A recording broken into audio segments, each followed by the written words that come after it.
Hello, and welcome to the Mommy Escape Time podcast. I am Lauren, your host, and I have a 1-year-old son. I started this podcast for any mother who might feel alone in their journey through motherhood. Becoming a mom is hard no matter how you get there, and this podcast is about the mom stuff that comes up in our lives. Listen, enjoy, and connect with us on the Mommy Escape Time podcast. Hello, and welcome to the Mommy Escape Time podcast. I am Lauren, your host, and this week I have 5 to maybe 6 short little topics that I think I'm going to talk about because I can't come up with just one big topic. It's getting a little harder talking just to myself. But I think that maybe in November I might be able to record a few episodes with some people, so that might help me out a lot. Just so you can get some new perspectives. I have a friend who just adopted another child, so I would love to get them on, but I don't know exactly when they're going to have time to talk because obviously new child, new adoption, there's a lot of work to do there. So anyways, if I didn't mention, this podcast has to go every other week between now and the end of the school year, or at the end of 2020, mostly because that's just the way life is right now. It's been so hard. I have to focus a lot of time at work, and I have to do a lot then with my son when I come home, and I just cannot manage doing everything at once. So anyways, I'm doing the best I can. So these are going to go up every other week. And hopefully, normally what I do is when I know I have time, I just record a bunch of them and then I put them up. It's hard because in normal times, back pre-COVID, I could record 10 or 12 episodes in a week or so, and then I'd be all set for 3 months. But now it just doesn't seem timely enough to be able to even do that because sometimes stuff that I would talk about one week wouldn't even be relevant the following week. So I think between now and the end of the school year, I might just have these 5 random things that come into my mind that don't make up a full, each one wouldn't make its own episode, but all together they kind of do make an episode. So I don't know. We're going to see. We're going to see how it goes, and who knows what's going to happen. So anyways, so let's talk about what happened last week. What happened last week was, I think in a 24-hour span, I think the most amount of stuff that could have happened to me happened. And I can't go into all of it because some of it is about some of my students at school, but I just had some very serious situations happen with a bunch of my students at school, and it was all within a 24-hour period of time. And there was 1.5 hours of work that was the most unbelievably stressful that I could ever imagine. So I could sort of talk about that. I co-teach a class with Taryn. We co-teach 2 classes actually together this year, and she's previously been on the podcast with me. She is actually going to be done with her master's program, I think by the end of the school year, a little bit before then. So she actually might be returning to the podcast mid-2021 year. So we will see. I'm trying to get a regular guest on, but it's very hard with my schedule because I don't have a lot of free time and I don't have someone to watch my child. And not everyone stays up super late, or all the people I know are in completely different time zones. There was one person that I was trying to get on, which I still might be able to get on, but it requires either me to be up super, super late or her super, super early. So I'm not quite sure what we're going to do about that yet, but we're working on it. So we'll see. But anyways, first topic.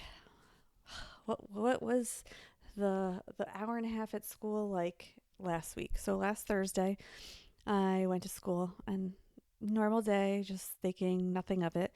Went up to teach with Taryn, and there we go. I got an email that needed an immediate attention while I was in class, and so I had to go take care of that immediately. Within 20 minutes of returning back to class after handing that situation off to someone else, I got an email from my son's preschool that I had to come pick him up because he had a fever. Now, my son has been sick one time in his life, really sick. He has been sick one total time, and it was when he was just starting daycare for the first time. So he was like 7 or 8 months old, and it was that January, and it was the first time he got sick. And I had anticipated it, and I knew he was going to be sick. No big deal. I took like a day, maybe only a day off from work, maybe two, and that was it. Because also my husband was at home, so he could watch him too. Now, different in COVID times when your child has a fever. Normally, they can return after 24 hours of being fever free. Now it is 72 hours. Where I am, it's 72 hours. That's 3 days. Okay, so I got him on a Thursday. So the earliest that he could have returned was on Monday. So all I kept thinking, I'm like, if this had happened on a Monday, he would not have been able to return till Friday. And when I tell you, I called like at least 15 people to come watch him. And no one could do it. No one could do it. And not out of lack of like, oh, they they were afraid to watch him because he had a fever. By the way, when I got him, he had no fever whatsoever. So there's nothing I can do. If they say he has a fever, I have to pick him up and take him home and follow the rules, even if I don't agree with them. It's not that I don't agree with him. It's just he didn't have a fever. He never had a fever. I took his temperature like 100 times. He didn't have a fever. It was just a warm day. We had like super fall days, like 60 degrees was our high for 3 days, for a whole weekend straight, for a whole week straight. And then we had this like 80-degree day out of nowhere. And so like a bunch of people just felt hot and overheated, but I just don't think my son had a fever. He was just hot. That's just how he runs. So bring him home. No one can watch him. My husband had to like cancel a meeting to go sit with him because there are no subs. There are no subs available. There's no one to take my spot. Like my other option was to bring my child to the high school, which not an option, by the way. So my husband had to watch him. Then I had to go relieve my husband as soon as my classes were done, and then he could go back to work. So it was kind of stressful. And then we tried to work out what we were going to do on Friday, and we ended up having to split the day. I had to watch my son in the morning, and my husband had to watch him in the afternoon. It was the most stressful situation ever because as a teacher, there's like a ridiculous amount of pressure that you don't miss school at this point. One put on by you, the students are finally in school, and you want to be there when they are there. You don't want to be absent. And the other thing is there are no subs. So what would all these kids do anyways? And I have a third added thing that in a co-taught class, if I'm not there, my co-teacher is left alone, and I don't want to do that either. When I was home, even though I was using like paid sick time, I still went online and talked, like was in the classroom the whole time, the online classroom the whole time, because I just felt so guilty not being there. It's so hard. It's so hard to not be at school, even when your child is sick. And like I had so many people just being like, take the day, take the day. And I was like, I can't do that. It's just too hard. And so it's been so hard to focus in and not figure out what's important. Like obviously my son is the most important thing. Got to make sure that he's okay and he's well. He was fine. He was good. He and I had a great morning, so I was very grateful to have that morning time with him and then go into work. Of course, my ideal situation would have been to go to work and then come home and spend the rest of the day with my son, but that doesn't work out always. And of course, when he was home on the Thursday and then the Friday, of course, he had like the worst nap ever. So that was always hard because he normally gets a good 2.5 hour nap any day. And of course, that day he did not. Both days he did not. He barely got an hour and a half nap. So it's hard on us when we don't get that time off because we kind of feel like it's guaranteed, and it's so not. So we're trying to get used to him having less nap time and us knowing that he's not going to have as much nap time anytime soon. So we don't really have a plan going forward because I don't know what we would ever do if we had to pick up my son on a Monday and he couldn't return until a Friday, because he'd have to be out Tuesday, Wednesday, Thursday, and he'd have to be fever free. Like he potentially could be out for a full week, and we might not be able to send him back. And like, if let's say he went out on a Tuesday, then I couldn't send him back Wednesday, Thursday, Friday. So unless he's out on Monday, there is no way he is coming back that whole week if he has a fever. So very stressful. I think I have some backup planned for Tuesdays and Thursdays, but past that, I do not have a plan. And again, we'd end up having to pay to send him to daycare that he can't go to for a week and have to pay for someone else to watch him at our house on top of it. Um, if we couldn't do it. Like obviously if my son is actually sick and he had a fever, we would have to figure it out, and we would one of us would have to make the decision to stay home and be with him and make sure then that we didn't have symptoms. So but it's a it's so complicated right now.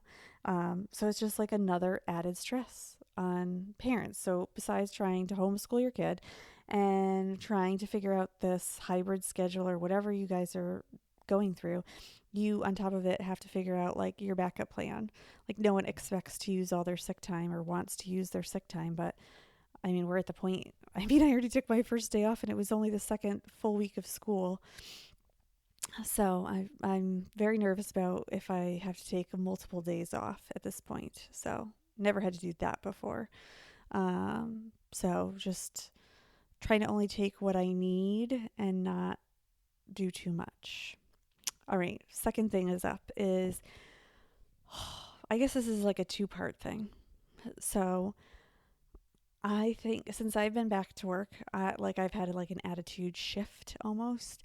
And when I was home, I could control what I heard, what I would talk about with other people, what I would set myself up to see. I limited my social media to under 30 minutes a day, sometimes 45 minutes a day, depending on what it was.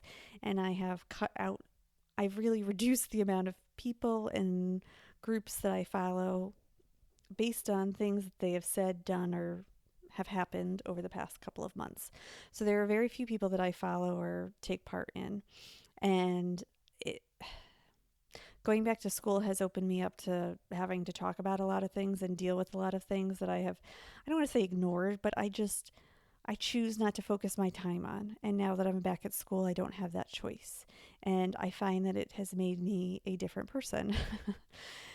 And by saying that is that like this past week, like my son was looking for one of his toys, and it's normally always in this one location, and it wasn't there. So of course my first thought in my brain was to blame my husband. Like, oh, he must have moved that. Now, in reality, thinking back on it, like, why would my husband pick up a toy that was clearly put away and move it to another location? Like, do I think he's playing with my son's toys while I'm at work and my son's at daycare? Like, I don't know where the train of thought came to that I was going to just blame my husband that he had randomly picked this one toy that was already cleaned up, and my husband was going to move him to a location that my son and I could not find. What really happened is I had moved the toy and I forgot. But my first reaction was to blame my husband. And I hate that feeling that my first reaction is either one, to be mad at my husband, or two, to blame my husband for something that's happened. That's something like so minute and it just doesn't matter. But with my brain and being back at work, it's almost like we're being like taught to just like for every action there's someone to blame. And that's such a weird thing to say, but like I don't like, if cleaning isn't done, that's this person's problem and it's their fault. And if this person doesn't get, if we don't get to go outside for a mass break, it's my fault because I wasn't watching the time at a certain time and I didn't give the kids the full 10 minutes that they are legally allowed to have at our school. And I think that the stress of everything, those are just two examples. The stress of all of that, it's like every action has a blame. And like, that's almost like what it's going through. Like every email is like, if you didn't do this, you were wrong. If this person didn't do that, they were wrong. And I think that blaming thing has like overturned into my life that I now like blame my husband. Like, oh, you randomly moved this one toy that you knew my son was going to want to play, or our son was going to want to play with, and didn't tell us so that my life would be harder. Meanwhile, I had moved the toy because I don't even know the reason, but for whatever reason, I had moved this toy. So I am working a very, very, very, very hard, especially I can't do it all day at work because part of my job is to actually email and like say like no, this person didn't do this, and yes, this person did do this. So at home I am really working on that it's no one's fault. These are things that are happening and I need to figure them out. But my frustration level is so high. And I guess the second part of that is I've talked about this before. Like winning the lottery, I have never dreamt about winning the lottery so much before in my entire life. And it's such a bad thought to have. Like, oh, if I have all this money, then it will solve all my problems. It won't, by the way. It would allow me to not work, but there would be other problems and other situations that I would have to deal with also. So, no, it would not solve the problem. But I think it's this mentality that, like, I just can't do this anymore. Like, this is so unbelievably hard. Teaching right now is so unbelievably hard. It's like not manageable. And everything else in your life is so hard. I can't even imagine what it must be like for people who are working from home and trying to help their kids with their schooling. It's impossible. It's impossible as the teacher, so I can't even imagine as the parent trying to figure out everything that you're supposed to be doing. And uh, it's just so hard. So I dream about the lottery. The other week, I was dreaming not only about the lottery, but how I was going to um, build, expand our house like 10 feet total in the back when we won the lottery. So I could add on this um, butler's pantry and my kitchen and add on to my dining room and all this other stuff, like a ridiculous amount of stuff. Like this would be like at least a $200,000 to $300,000 project. And this is just like what's going in my mind. And I mean, I focus on it. Like I've researched it. I've researched architects. I've researched, what it could look like, what I would do. And it's so ridiculous. It's so ridiculous. I can't even explain to you, like, no one should be thinking this much about that stuff. And yet I am. And I'm trying to get my brain to not think about that because I mean, it's fine to have your mind wander and think nicely, but like to spend hours of your day thinking about these things, at the end of the day, just try and make more money. So, and I don't want to say I don't want to say greedy, but I try not to be like, see things online and say, oh, I want to buy those. Oh, I want to buy that. And lately, like, it's like, oh, I wish we could buy this and this and this and this and this. And like, I just get like sucked down into this like rabbit hole of like, oh, if I just had this materialistic thing, or if I had this sweater, then everything would be okay. Or if I had this, then my closet would be complete and I wouldn't need any more clothes, except that I want these 5 other things also. So I'm trying to get that out of my mentality that all these external, um, I don't want to say gifts, but consumerism isn't going to overtake my life. That I am happy. I'm happy with my family. And I do like my job. It is fun to be with the kids and the students. It's not fun. All the other stuff is not fun. I don't know anyone who would be like, oh, I love adding all these rules and doing all these things that make it harder to do my job. So I don't know anyone who's like really into that. But I think that that's like a big thing going on right now.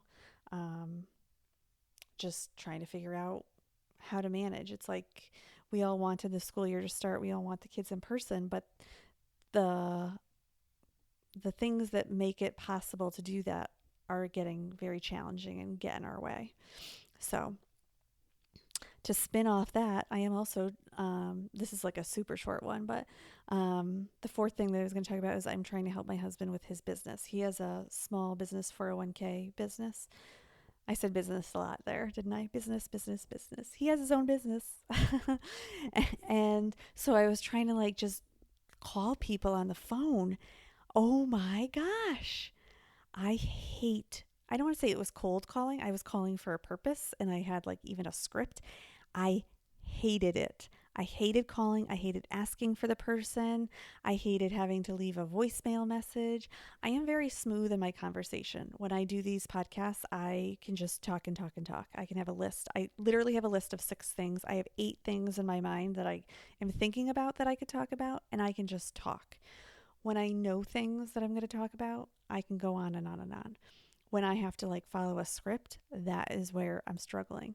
So my husband and I are working on me becoming more fluid so that when I am helping him or making phone calls, it's more fluid because I think I sound horrible on the phone when you talk to me because I'm just not fluid. I don't know exactly what to say. But like if I just had to talk to you and say like, "Oh, there's this event coming up. We'd love to have you there. This is the time, this is the place. Is this an interest to you?" I think I would be much more fluid, but I just am not. I don't know what it is. I don't know if it's my comfort level. I don't know if I just hate cold calling. I'll call it cold calling because I don't know what else to call it. But just calling these businesses and trying to set up meetings and things like that. So I told my husband, I said, I think I should do videos for you because I think I'm much better at that. And then I tried to do videos for him and I couldn't do them. And all I think about is I'm like, I do videos every day now for school. Every single day I make a video, at least one for each class. And I have no issue. I don't start or stop. Like, I don't really care if there's like a little mistake, and I don't care if I'm talking to someone on the phone and I'm not, 100% perfect. Or in this podcast, I don't care if I pause for a second or regroup on what I say. That's just life. Like, we're not perfect and no one should expect you to be. So that's where I struggle, is that I'm in like such an uncomfortable position trying to do this stuff for my husband because I don't think I'm well enough versed in it. Like, I really need him to talk to me a lot about it to understand it and so that I can speak about it. I mean, like, the best thing I can say is like, he started a small 401k business because he wanted to help other small businesses, because the big 401k businesses and all that, they don't help small businesses. They just have this one plan that is supposed to be a one size fits all plan, and you don't get any service or help like that. And my husband hated that why would a small business not get the same thing that a big business would? Um, anyways, so it's like I can explain that wonderfully, but then if I have to go into like details about specific parts or reasons or things like that, that's where I struggle. So I haven't been doing so well with that, but I'm going to get better. I'm going to work on it. So it's one of the goals right now. All right, I guess one of the last things that I will talk about, and I'm so back and forth about which one I'm going to talk about. I actually have like 3 or 4 of them. I think I'll save. Okay, I'm going to do this one. And then the next, I have like a whole nother episode I guess I could do on all these other ones. So, all right, fall weather. I just absolutely love fall weather. I think it's like my favorite season. I love seeing the leaves change. I love having to put on a sweatshirt. I love wearing jeans again. It's just, or leggings, I should say, all the time. So it's just like the best part of the season, and I just love it so much. I have been working on it I'm so excited because last weekend when my mother-in-law was here, we got to experience all this fall weather and I got to cook and it was great. Of course, this past week it was like hot and it's still hot, and we're just waiting for the next weekend to come so it's cool again. And it's like such a different mentality. Like last night, I could not sleep at all because I was so hot. I had our fan going. We have a ceiling fan. I had the ceiling fan going 100%. I had to turn the air conditioning back on. I was just so hot. No matter what I did, I could not stop being hot. And it was so frustrating to me that I was like, we're in the last couple of days of September and I can't get cool. And like, no covers on, nothing. So I got like 3 hours of sleep last night because I was so focused on the fact that I was so hot, and then like freaking out that I might get a fever and I shouldn't go to school because of it. So all the way back to the beginning, afraid that my son, like, what am I supposed to do if I get a fever like that? So much looking forward to fall. Love my apple crisp. I like apples. I'm not a pumpkin person. If you look at last year, which I'm sure is like 4 pictures down in my Instagram, um, I am such an apple person. I'm not into all that pumpkin stuff. That's not of any interest to me whatsoever. I actually don't like anything pumpkin.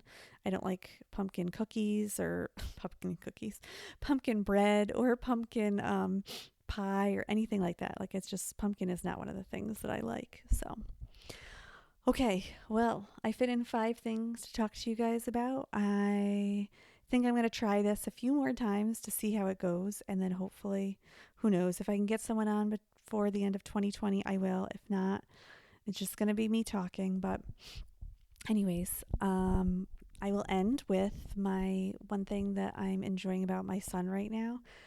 I'm really enjoying his last week when we got to see his other cousins. They gave us some books, and his favorite book is Chicka Chicka Boom Boom, and it's so funny watching him like pretend to read to me, because he's read it so many times in daycare that he must know it. And it was one of my favorite books with one of my friends' kids when it first came out. I don't want to say when it first came out, but when it became popular, I want to say. And so it's just so great to see him. He gets so excited today. He brought it in the car with him on his way to daycare because he just didn't want to hold on. He didn't want to let go of it. And he told me that I needed to have it for him when I got him this afternoon. So just there are like no days where he's not super cute or just unbelievably cute. So anyways, that will wrap up today's episode. I hope you enjoyed. If you have any small topics that you want me to talk about, you can always message me in Instagram and let me know. So I hope everyone has a safe week, and I will talk to you soon. Bye.